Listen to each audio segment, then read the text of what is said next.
예, 미션을 받을 때마다 고민거리가 이제 전달 노하우라 그러면 항상 고민이 돼요. 전달 노하우가 어디 있지? 내가 잘 쓰면 되는 거죠. 예? 아, 좀 이따가. 미리 나눠주면 집중이 안 돼서. 예. 자, 어, 공기청정기나 정수기나 우리 뉴트리션이나 아니면 바디케어나 전부 다 건강하고 다 연결되죠. 건강에서 연결되는 부분들을 보면 리모컨 안 먹혀요. 네 가지 요인을 생각해 볼 수 있어요. 첫 번째는 어, 안 켰군요.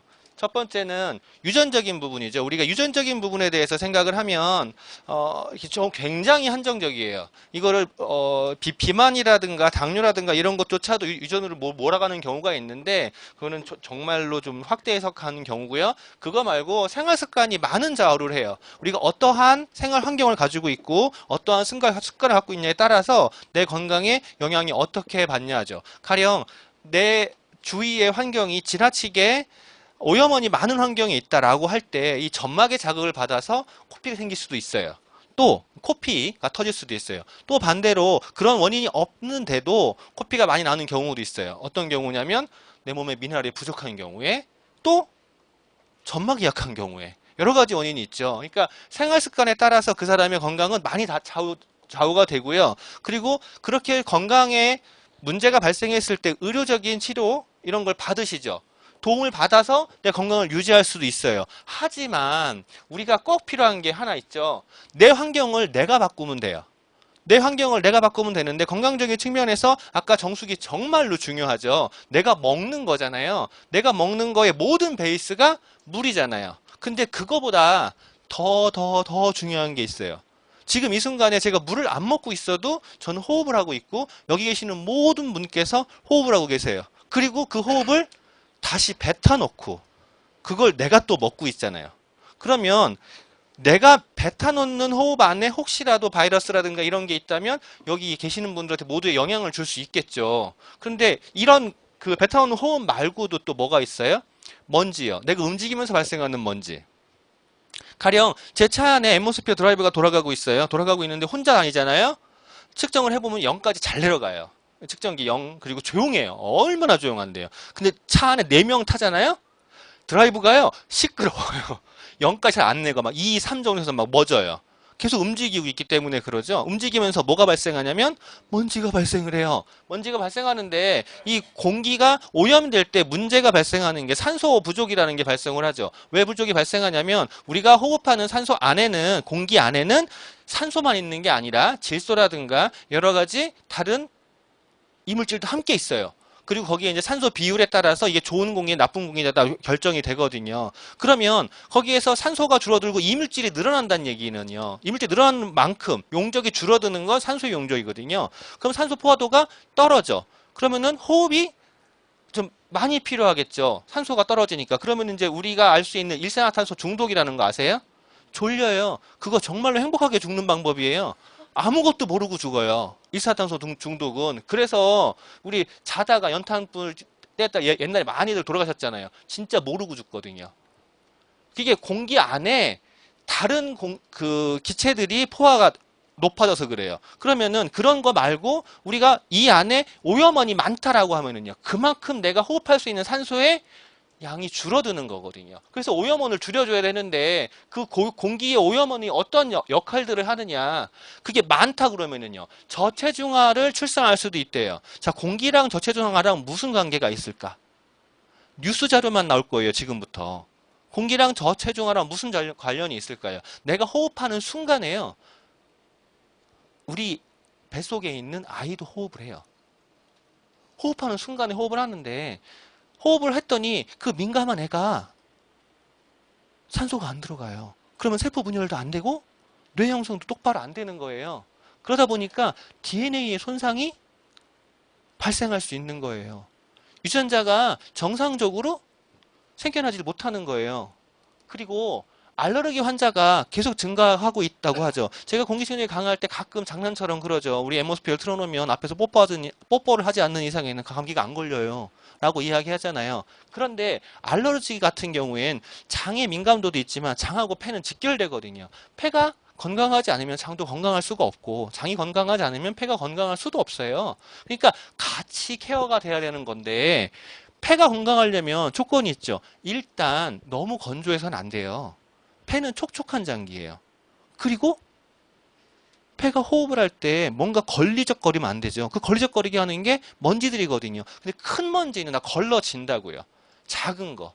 머리카락이 폐로 들어가진 않잖아. 작은 게 문제가 되는 거죠. 그 작은 게 문제가 되고 그리고 요즘에 애들이 이상하게 천식이 많아요. 이상하게 피부 질환이 많고 그 이유가 두 가지가 있는데 첫 번째는 엄마 뱃속에 있을 때 애가 똑바로 먹지를 못해서 장 형성이 똑바로 안 되는 거예요. 원래 맨 마지막에 형성되는 건 장과 폐거든요. 그 장과 폐가 형성이 안 되고 애가 나와버리는 거예요. 그리고 또 하나가 실내 공기 문제예요. 실내 공기 어떻죠? 요즘에는 다들 밀폐돼 있어요. 아무리 저희 시골에 가도요. 저희 시골에 있는 공기청정기를 보고 누가 그러더라고. 아니 시골에도 공기청정기가 그러더라고요. 시골은 문 안 닫고 살아요? 이거 얼어 죽겠는데? 꽉꽉 닫아 놓잖아요. 거기다가 요즘에 냉난방이 얼마나 좋은지요. 집에 우풍이 없이요. 우풍이 없다는 얘기는요. 순환이 안 된다는 거예요. 옛날처럼 창호지를 발라놓은 사회가 아니란 말이에요. 공기 이 문 틈에 들어오는 것도 다 막아버리잖아요. 그러면은 실내 안에 일단 열이 발생하기 시작하면은요. 들어오는 가구에서 침대도 문제잖아. 침대. 책에서 또 강아지는 또 왜 키워? 강아지 털에 막 이런 것들을 계속 다 올라온다고. 그리고 세제를 그 빨래 빨아가지고 요즘에 다 실내에서 건조하잖아요. 저희 거 써도 문제가 돼요. 실내에서 건조하면. 근데 그 와중에 다 녹지 않는 걸 쓰잖아요. 이것들이 전부 다 호흡을 누가 해요? 내가 한다고요. 내가 안 하면 누가 하냐면요. 나보다 훨씬 더 호흡량이 빠른 애가 한다고요. 그러니까 천식 환자가 증가하는 거예요. 갈수록 늘어나요. 갈수록. 환경이 좋아질수록. 어떤 환경이? 내 생활의 환경이. 생활의 환경이라는 거랑 내 건강 환경은 달라요. 건강하려면은요, 청명한 하늘에 맑은 숲 속에 계시는 게 가장 건강한 거지. 우리는요, 지금 햇빛도 못 보고 있다고요. 햇빛을 안 보면 세로토닌이 만들어지지 않는다고 하는데, 호흡도 마찬가지로 굉장히 중요하거든요. 그리고 미세먼지가 심할수록 영아 사망률도 계속 올라간대요.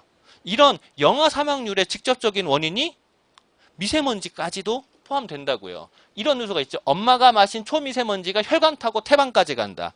이해할 수 있는 거잖아요. 엄마가 먹은 게 애한테 가는 건데 엄마가 마신 공기도 애한테 가는 거죠.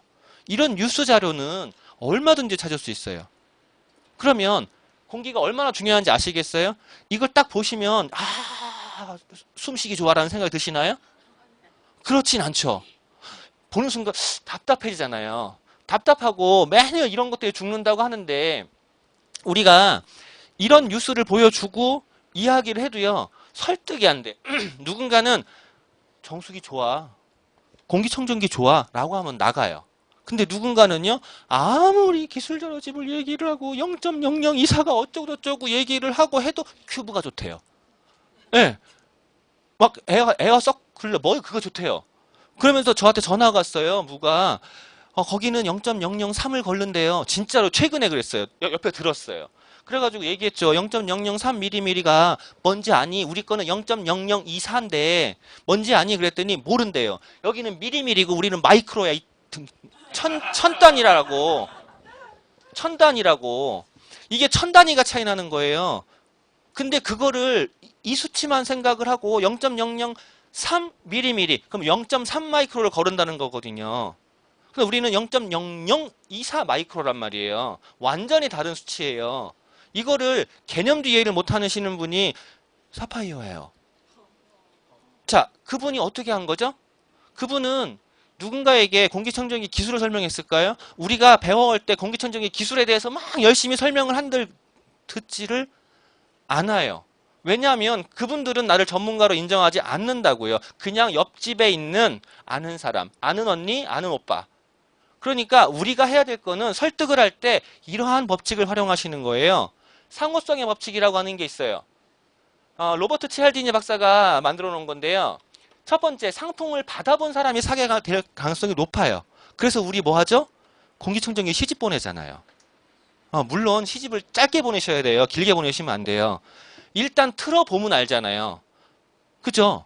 틀어보면 알아. 그 집에 그분이 자는 곳에 틀어보면 알아. 그 다음에 희귀성의 법칙이라는 게 있어요. 한정 판매. 자, 한정 판매 뭐가 있어요? 아니, 좋다는 거 안 하는데도 결정을 안 할 때가 있죠. 우리 그때 딱 쓰는 방법이 있어요. 어떤 방법이요? 제 그룹에서 쓰게 하는 방법이거든요. 상위 플래티늄이 공기청정기 구매할 때 더블S 걸어놨거든. 요번 달까지야. 이러면 돼요. 그리고 얘기하세요. 서울 플래티늄 사장님께. 안 해주실 것 같아요? 해주세요. 그 다음에 권위성의 법칙이 있어요.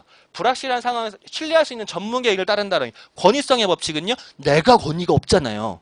그러니까 신문자료를 활용하시는 거예요. 뉴스를 활용하시는 거예요. 동영상을 활용하시는 거고. 그리고 일관성의 법칙이라는 게 있어요. 일관성. 처음에 no 했으면 계속 no예요. 근데 처음에 yes 했으면 계속 yes 할 수 있어요. 그러면 처음에 yes 하게 할 수 있는 방법 뭐가 있어요? 공기청정기 기술자료집 한번 같이 볼래? 그럴까? 그 정도는 yes 할 수 있거든요. 작게.